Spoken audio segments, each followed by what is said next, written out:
The crimson dust of the Arizona Territory rose in angry plumes as Billy the Kid and his companions rode toward the desolate settlement of Oakhaven. It was the parched autumn of 1879, and the name William H. Bonney already echoed across the Wild West like the toll of a bell, a reckless young outlaw who lived by a code often harsher but sometimes fairer than the law itself. The heat was relentless, shimmering above the cracked earth, making the few wooden structures of the town look fragile and bleached.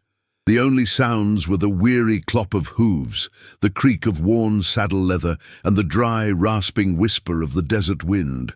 Billy, lean and deceptively boyish beneath his low-slung Stetson, rode point, his face shadowed, his eyes constantly scanning.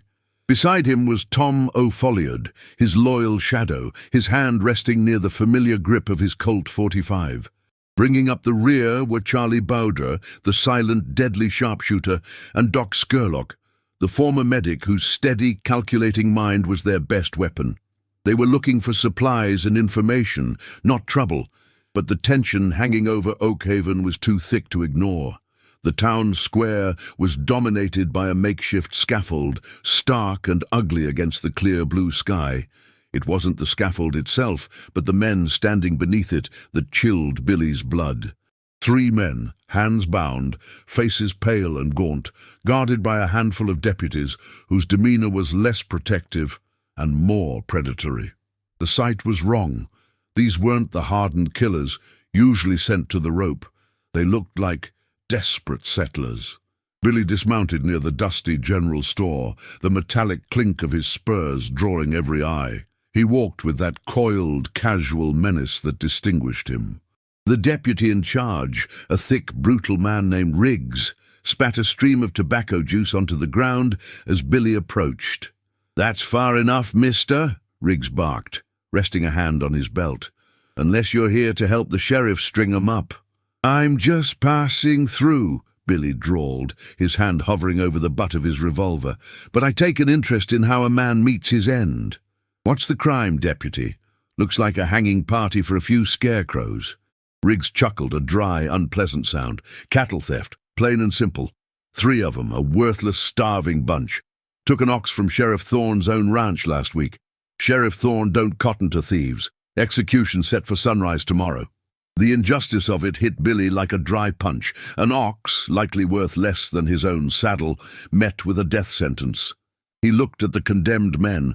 They were hollow-cheeked, their eyes sunken with hunger and fear. Suddenly, a young woman, perhaps 20, broke free from the small crowd of weeping pioneers. Her name was Elena. She was thin and determined, rushing toward Billy despite the deputy's rough shout. "Senor Bonney! William Bonney!" she pleaded, her voice cracking with desperation. "They told me you were here. I know who you are, I know your reputation, but listen, my husband Marco and my brother Samuel and poor old Elijah didn't steal that ox for profit. They hadn't eaten in 3 days. The water dried up, the crops failed. Sheriff Thorne's man, Riggs, burned their claim after they complained about the sheriff's fees. They took it to feed their families, to keep the children from starving. It was an act of desperation, not greed." Tears streamed down her dusty cheeks, but her eyes held a fierce light. "The sheriff ordered the hanging to send a message. He wants the small farmers gone, so his boss, the railway magnate, can take the land cheap. The true crime here is the one committed by that lawman Thorne." Deputy Riggs stepped forward, his face contorted in a sneer. "Get back, woman! Don't listen to her lies, outlaw. They're common thieves." Billy ignored Riggs completely. He looked at Elena, taking in her vulnerability and her fiery courage. The sight of the 3 pathetic men on the scaffold, doomed for an ox, stirred the fierce, arbitrary code of justice he carried. He was an outlaw, a thief of cattle and horses, but he had never stolen food from the starving. He drew a line at human decency, a line Sheriff Thorne had clearly trampled. "Thorne wants to hang 3 men for an ox," Billy stated, his voice dangerously quiet. "And that ox belonged to a sheriff who burns honest men's claims. That sounds like a debt that needs settling, ma'am." He looked straight at Riggs, a slow, predatory smile spreading across his lips. "Tell Sheriff Thorne that William H. Bonney is in town. Tell him I don't cotton to starvation or murder dressed up in a tin badge. Those men will not hang tomorrow." Riggs's bravado faltered slightly, replaced by a flicker of genuine fear at the name. "You'll be riding straight to hell, kid. Thorne's got a small army waiting for you." As Billy mounted his horse, Tom O'Folliard leaned in, his face serious. "We just declared war on the county sheriff, Billy." "Good," Billy said, tipping his hat to the brave young woman. "The law around here needed a change of management." "Udi." As the gang rode out of town and into the gathering gloom, Charlie Boder suddenly checked his rifle and squinted back at the town. He pointed toward the roof of the saloon and the dusty water tower. "Boss," Charlie murmured, his voice low and tight. "2 men up there. They've been watching us since we left. They're running now. They'll be on the fastest horses the livery has, riding straight to Thorne." Billy's eyes narrowed. The sheriff already knows. Thorne is 1 step ahead. They'll set the trap at his headquarters. "Let them ride," Billy commanded, his voice hardening. "We need to know where the nest is, and they just pointed us toward it. Let's ride faster." The tension in the desert air thickened, no longer just heat, but the cold promise of lead. The gang pushed their horses relentlessly until they reached the seclusion of the Black Mesa foothills, arriving just as the moon was a thin sliver of white above the horizon. They found a sheltered rock overhang, its dark stone offering cover from the wind and the prying eyes of Sheriff Thorne's riders. The constant metallic scraping of a shovel against the hard earth as Doc Scurlock dug a small fire pit was the only sound besides the ragged breathing of the horses. Billy the Kid knelt by the glowing embers, meticulously inspecting his pistols. The firelight danced across his youthful, intent features. "Thorne's headquarters is a private ranch called the Iron Brand. It's 25 miles north. He uses it as a jail, a recruiting center, and a fortress. He won't be in the town jailhouse. He'll be waiting at the ranch, surrounded by his hired guns." Tom O'Folliard cleaned his Winchester. "How many men, Billy?" Riggs looked like a fool, but he was backed by 6 deputies.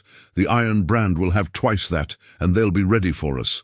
Doc Scurlock pulled out a worn piece of parchment he carried, an old map of the county he'd sketched out during his travels. He tapped a spot marked with a small cross. "The Iron Brand is near a narrow stretch of rail line. Thorne's not just protecting the ranch, he's protecting the interest of his employer, the railway magnate Mr. Harrison. Harrison wants all these small claims gone. This isn't just a hanging, kid, it's a land purge. The men who saw us leave Oak Haven are riding straight to the ranch," Billy analyzed, his eyes focused on the map. "They think they're giving Thorne a warning.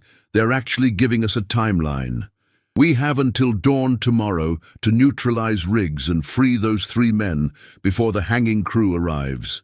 Jose Chavez y Chavez, the quietest of the gang, whose Spanish heritage and knowledge of the terrain made him invaluable, spoke up. "I'll ride out. I know the Badlands around the Iron Brand. I can scout the perimeter, count the guns, and find the blind spots. I'll be back before the new day." Billy nodded. Jose was their eyes. "Good. We need to know where Riggs is. He's the one with the direct orders for the hanging. He's the key." The strategy centered on disrupting Thorne's execution plans and isolating Deputy Riggs. Charlie Boder was tasked with covering Jose's ride out, then finding a vantage point near the main road leading from the ranch back to Oak Haven, the likely path Riggs would take with the condemned men. "Charlie, you'll be my sniper," Billy instructed. "Keep your Winchester hot. If anyone tries to stop the rescue party, you give them hell.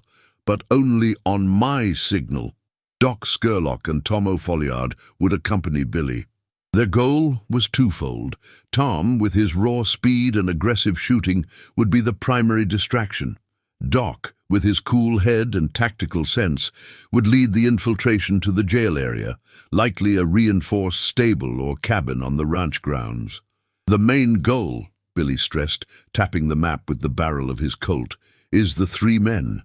We're not here to fight an army for a territory. We're here for the justice Elena asked for. We hit hard, we hit fast, and we disappear into the wind. We are ghosts, not soldiers. As the moon began to set, Jose Chavez y Chavez melted into the dark, leaving the remaining gang members in tense anticipation. They spent the next few hours meticulously cleaning their weapons. Billy polished his Walker Colt, a weapon that felt like an extension of his own violent will. The internal conflict weighed heavily. Billy was risking everything, his freedom, his life, and the lives of his loyal friends, for 3 men he didn't know, who had stolen an ox to survive. But the moral clarity of the act, vengeance against a lawman who used his badge to starve the poor, was undeniable. Just as the sky began to lighten with the first weak hints of dawn, Jose reappeared, appearing as if from the stone itself. His report was delivered in quick, clipped Spanish, translated by Tom. The ranch is guarded by 15 men. 3 on the main house, 2 on the stables, 10 spread around the perimeter, Jose reported. But Riggs and his crew are not at the ranch. They left 3 hours ago. They're taking the 3 men back to Oakhaven for the execution. They're moving slowly, taking the long route. The sheriff is sending Riggs with the victims as bait. A cold realization settled over the gang. Sheriff Thorne hadn't panicked. He had anticipated Billy's move, but he knew Billy's code of honor. The outlaws would go where the innocent victims were. Thorne wants us to break cover, thinking we're hitting the jail. Doc analyzed, his eyes grim. He'll have a separate, heavier ambush set up between the ranch and the town. Riggs and the prisoners are the worm on the hook. Billy smiled, a flash of white in the growing light. It was a dangerous, hungry smile. Thorne misjudged us. We don't hit the jail. We hit the executioner. We know Riggs's route. We meet them on the trail and we make sure those men don't take another step toward the gallows. He stood, his gun belt settling on his hips. Tom, Doc, Jose, saddle up. Charlie, ride fast. Find the highest vantage point on the trail. It's time to pay the price of an ox. The air, once still, was now vibrating with the sound of horses being saddled and the sharp, undeniable tension of men preparing for a deadly confrontation. The rescue mission was now an ambush, and the sun was rising rapidly. The ambush was set up at the mouth of the Skull Creek Arroyo, a deep, dry channel that twisted through the Arizona scrub. The air here was heavy with dust and the smell of ancient, sun-baked rock. Billy, Tom, and Doc lay concealed on the high bank, their rifles resting on a pile of sharp shale. Charlie Boder was positioned half a mile away, high above on a sandstone outcrop, his Winchester a cold, silent guardian. The silence was excruciating, broken only by the buzzing of flies and the distant, muffled sound of hooves. "Here they come," Doc whispered, adjusting the sights of his rifle. His hand was steady, the former medic's precision now focused entirely on ending life, not saving it. Deputy Riggs rode at the front, arrogant and confident, his face smug. Behind him, the 3 condemned men, Marco, Samuel, and Elijah, were tied together and forced to walk, their exhaustion visible in their shuffling steps. They were flanked by 4 heavily armed deputies. Riggs was taking his time, savoring the slow, tortuous march toward the gallows in Oakhaven. As the party entered the deepest part of the arroyo, the dry earth muffling the sound of their approach, Billy took a deep breath, the taste of dust and gunpowder already on his tongue. "Now," Billy commanded, his voice a low hiss. 3 shots instantly split the morning quiet. Tom and Doc, aiming for the horses of the flanking deputies, fired almost simultaneously. The lead animals screamed and collapsed, throwing their riders. Billy's own shot, precise and terrifying, found the chest of the deputy riding point. Chaos erupted. The 3 condemned men, Marco, Samuel, and Elijah, dove for cover in the dry creek bed. Deputy Riggs, shocked but not hit, reacted with trained speed, pulling his Colt Peacemaker and seeking cover behind a large boulder. "Ambush! Get down, you fools!" Riggs bellowed, firing wildly up the bank. Billy and his gang maintained disciplined, suppressive fire. They were aiming to neutralize the remaining deputies, not waste bullets. One deputy returned fire from behind his dead horse, but a quick, clean shot from Doc took him down. The fight boiled down to Deputy Riggs, hiding behind his rock, and the three outlaws above. Riggs was a seasoned killer, but Billy's young, reckless speed was unmatched. "Riggs!" Billy shouted, standing up quickly, drawing fire toward himself. "This is William Bonney. You're getting hanged for the ox you tried to hang 3 honest men for." Riggs fired 3 shots in rapid succession, kicking up dust where Billy had been standing just a moment before. Billy dropped back down, reloading his Colt with fluid ease. "Jose, come on in!" Jose Chavez, who had been circling, now appeared on the opposite side of the arroyo, his rifle aimed. Riggs, suddenly faced with a threat from 2 directions, panicked. He scrambled away from his cover, attempting to run into the thick chaparral. Charlie Boudre, half a mile away, delivered his grim justice. Riggs stumbled, grabbing his thigh where the bullet had struck, and fell. He dropped his gun. Billy, Tom, and Doc rushed down the bank. They stood over the wounded deputy, who was clutching his leg, his bravado gone, replaced by a whining, pathetic terror. "Where is Sheriff Thorne?" Billy demanded, kicking the deputy's Colt out of reach. "The ambush you set up for us, where is it?" Riggs, in agony and fear, cracked. "The Iron Brand. It's not the ranch itself, it's the rail depot. Thorne is waiting for the morning express. He's got 4 railway gunmen and a dozen deputies there. He's going to use the rail cars to trap you. He set up the hanging just to lure you away from the trail to the depot." Tom cursed under his breath. "He knew we'd save these men, and he used it to distract us from the real target." "And the money, Riggs?" Doc pressed, his eyes burning with cold fury. "What was the real reason for the execution?" "The gold!" Riggs choked out. "Thorne was moving a shipment of gold from Harrison's mine, disguised as cattle feed. It's all going out on the morning express. He planned to blame the robbery on you. The hanging was just a distraction to cover his tracks and frame you for murder." The depth of Thorne's treachery was staggering. 3 innocent lives for a simple cover story. Billy looked down at Riggs, the true face of his hatred for the honest man showing clearly. He pulled out his own knife, sharp and unforgiving. "You tried to hang 3 starving men for a piece of meat," Billy said, his voice flat. "That makes you a murderer, deputy." He swiftly cut the bonds on Marco, Samuel, and Elijah. "You men are free. Take the horses and ride until you smell the sea. Never look back." The 3 settlers, stunned and overwhelmed, quickly obeyed. Billy then turned back to Riggs. He did not draw his gun. He simply stood there, a young, formidable agent of frontier justice. "For Marco, Samuel, and Elijah, and for the decency you let starve to death in this desert." Tom drew his own gun and ended the deputy's life swiftly. Justice was delivered, brutal and immediate. "The gold and the morning express," Doc said, checking his rifle. "That train leaves in an hour. We've got to move. Thorne is expecting us to be fighting his decoys." Billy looked toward the horizon, where a thin black line marked the distant rail tracks. He was no longer just saving 3 men. He was stopping a major heist and confronting the true source of corruption. "Let's ride, boys," Billy said, mounting his horse. "It's time to pay the sheriff a visit at the station."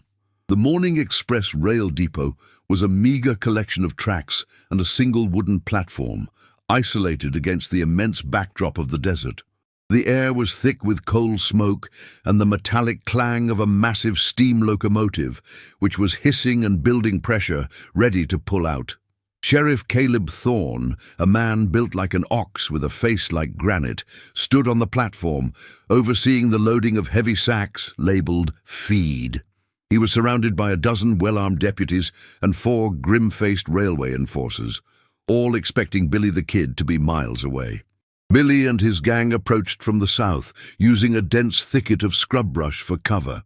Charlie Boudre was positioned on a small hill, ready to provide long-range support, his Winchester a silent promise of death. "We go in fast. Neutralize the gunman first," Billy ordered, his voice barely a whisper.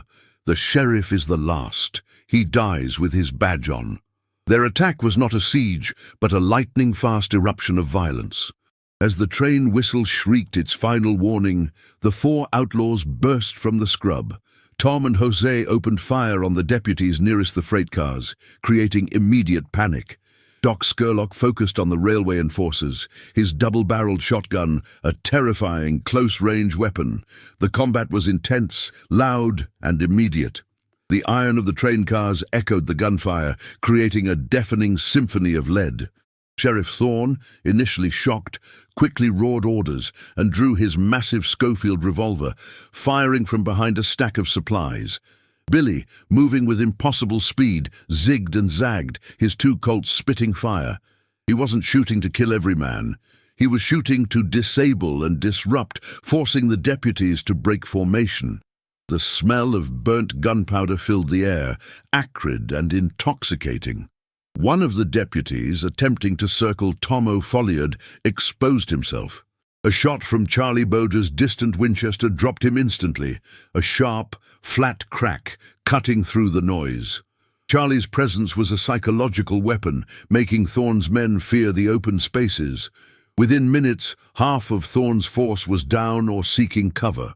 The battle had narrowed to a fierce, desperate confrontation between the four outlaws and Sheriff Thorne, supported by his most loyal deputies.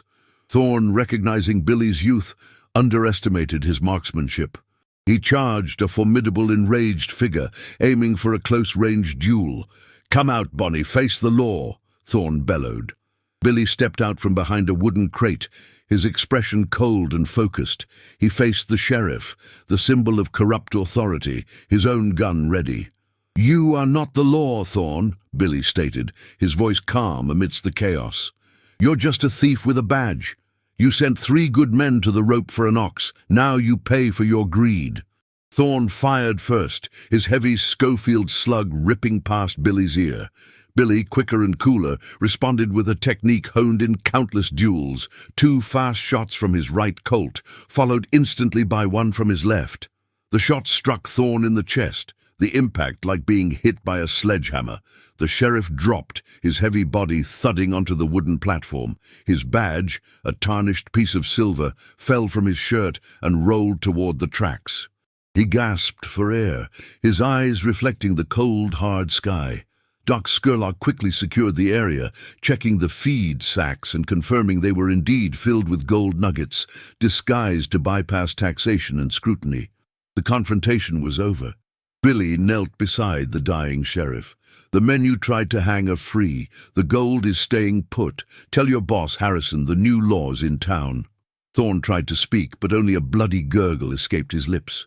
The life drained from his body, and the true law of the territory, the gun, had delivered its final verdict. The gang worked swiftly. They cut the remaining deputies free, making it clear their fight was with Thorne, not with the unwitting foot soldiers. They disconnected the engine and the gold-filled freight car, leaving them isolated on the siding.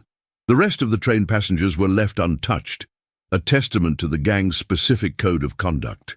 As the sun began to dip, painting the depot in shades of orange and blood red, Billy and his gang rode hard back toward Oakhaven.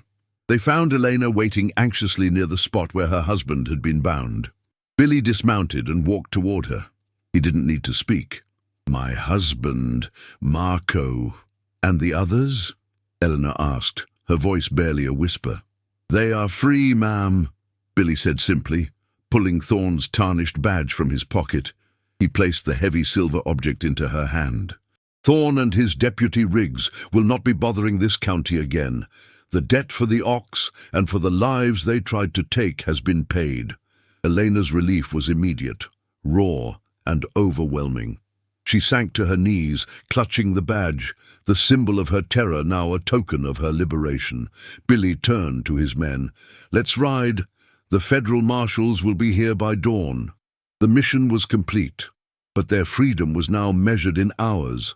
The news of the gunfight at the rail depot, the death of Sheriff Thorne, the recovery of Harrison's gold, and the liberation of the 3 condemned settlers exploded across the territory like dynamite. Federal marshals, led by the relentless Pat Garrett, were immediately dispatched. The bounty on Billy the Kid's head soared, turning him from a regional nuisance into the primary target of law enforcement across the entire Southwest. The legend, however, had already begun to write itself. Billy and his loyal gang, Tom, Doc, Charlie, and Jose, rode into the desolate Badlands, seeking the sanctuary of the endless, unforgiving rock formations. The desert, their friend and enemy, became their hiding place. They knew they could not stay together. Their signature size and firepower were now a liability. They gathered one last time at a hidden spring, the water a precious lifeline in the cracked earth. The atmosphere was somber, heavy with the weight of inevitable separation. Doc Scurlock examined the map, his face grim. "Garrett's men are everywhere, kid. They've closed all the major passes. They're tracking every rumor, every water trail. We scatter, or we hang together. It's that simple." Billy looked at his friends, the only family he truly knew. He was still only 20, but the lines of responsibility and violence were deeply etched into his young face. "We scatter. You've done your part. I won't see you on the end of a marshal's rope for saving 3 innocent men." He addressed them each in turn, his voice firm and final. "Jose, you and Doc take the old Spanish trail. You know the border better than any man alive. Mexico is a big place. Disappear there, find a new life." Jose nodded, a silent bond passing between him and the kid. Doc, the calm strategist, only offered a curt, professional salute. They were men of action, not sentiment. Billy turned to Tom O'Folliard, his closest confidant. Tom's eyes were brimming with sorrow. "And us, Billy? You and me, always." "Not this time, Tom," Billy said gently, yet with iron will. "Charlie is riding with you. Head east, follow the Pecos River into Texas. The bounty is too high for us to ride side by side. They're looking for the kid and his shadow. I need you to live, Tom. You're the only witness to my real code. You keep the story straight." Tom swallowed hard, his loyalty warring with his survival instinct. He knew this was the end of the line for their gang. He and Charlie mounted their horses, casting one last, anguished look at their young leader. Billy watched them ride out, the sound of their hooves quickly swallowed by the sheer vastness of the desert. Then, Billy the Kid turned his horse not away from the law, but directly toward the area Pat Garrett was concentrating his search, the canyons near the old Fort Sumner. He intended to draw the entire focus onto himself, a final, reckless act of defiance. He was seen days later, a flicker of movement near an abandoned cabin, then gone. A lone rider glimpsed on the crest of a ridge, a fast-moving phantom on an exhausted horse. Pat Garrett's pursuit became a legendary obsession, the hunt for a man who seemed to dissolve into the very landscape. Billy the Kid, the boy who rode into Oakhaven, was never officially captured and executed. Instead, he became a ghost. The tale of the sheriff who tried to hang 3 men for an ox, only to meet his end by the hand of the young outlaw, spread like wildfire. In the scattered settlements, in the mining camps, and on the lonely trails, the name William H. Bonney was no longer synonymous with simple banditry. He was the embodiment of frontier justice, a righteous terror against the corrupt authorities and the greedy land barons. He was the justice the federal government could never deliver. The law continued to pursue the man, but they could never catch the legend. He was the wind whistling through the canyons, the blinding shadow cast by the midday sun, always moving, always watching. A permanent, free, and violent spectre haunting the desolate, lawless beauty of the American West.